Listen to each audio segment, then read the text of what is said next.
All right. Welcome back, everybody, to another deep dive. And today, we're going to be looking at where our food comes from. Right. We've got some excerpts from Where Does Our Food Come From to help guide us. Okay. And this is something we do every day, right? Like we eat. Yeah, we eat every day. We got to eat to live. But we don't often think about like all the different Yeah. steps and processes and Yeah. people and Yeah. all that kind of stuff involved. It's so easy to just grab something from the grocery store and not think twice about, how it actually got there. Yeah, exactly. And I think just taking a moment to kind of look deeper into those processes can really change the way think about what we're actually putting into our bodies.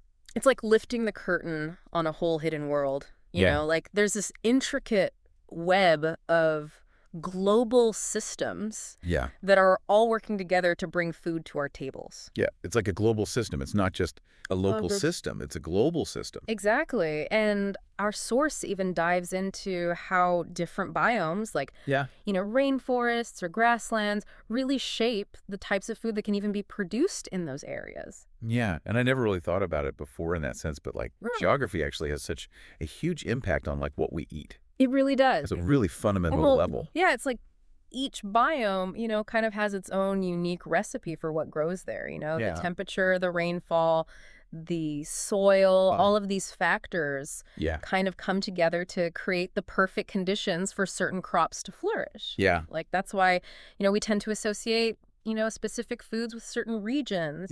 Think about like coffee beans, they thrive in those mountainous tropical regions, or like those juicy mangoes you get. Right. They need those sun-drenched, humid areas. Yeah, and that actually makes me think about seasonality. Oh, yeah. Like here where I live, we're used to seeing like certain fruits and vegetables in the grocery store at specific times of year. Absolutely. Yeah. That natural rhythm of seasons, it really shows how biomes and food production are completely intertwined. Yeah. But, obviously we live in a world now where we can get pretty much anything year round. Yeah. Which brings us to that, big question of local versus imported food. Yeah, right. Yeah. And I feel like that's a constant question a lot of us find ourselves asking at the grocery store. Yeah, definitely. Like, is it better to buy local or is it okay to buy imported? Right. And our source actually breaks down some of the pros and cons of both. Okay. Like buying local, the obvious advantages are fresher produce, supporting local farmers, and then also reducing those food miles. Yes. Which basically means like the distance the food travels from where it's grown to where it's consumed. Yeah, reducing that transportation impact. Yeah, exactly. That protects the environment, too. Yeah, and reduces the carbon footprint. Yeah. But there are downsides to local, too. Yeah. Like our source mentioned, greenhouses being used to grow those out-of-season crops. Right. Which could actually use even more energy sometimes. Makes sense. So it's not always a simple black and white answer. And then, of course, the other big factor for a lot of people is affordability. Right. Local can be more expensive. Yeah, exactly. Which is a major consideration for a lot of people. Yeah. And that's where imported foods can sometimes come in, Yeah. They can offer a greater variety. Yeah. And often at a lower price. Yeah. The source even mentions how this trade can be beneficial for developing countries, providing important economic opportunities. Yeah, it's like a win-win, right? Like we get more variety and they get some support. More economic opportunities. But like all things, it's not always that simple. Yeah. The source also raises some concerns about the potential downsides of imported foods. Like deforestation, for instance. Yeah. As land gets cleared to grow crops for export. Yeah. And we can't forget about the environmental impact of transporting those foods over long distances. Yeah. Those food miles really add up. Yeah. And that's where the concept of responsible trade comes in. Yeah. Okay, so what is responsible trade? Like, how does that... Good question. Yeah. So basically, it's about trying to create a more ethical and sustainable system for global food trade. Okay. It's about trying to address those negative impacts we talked about. And make sure that everyone involved benefits in a fair and responsible way. Yeah.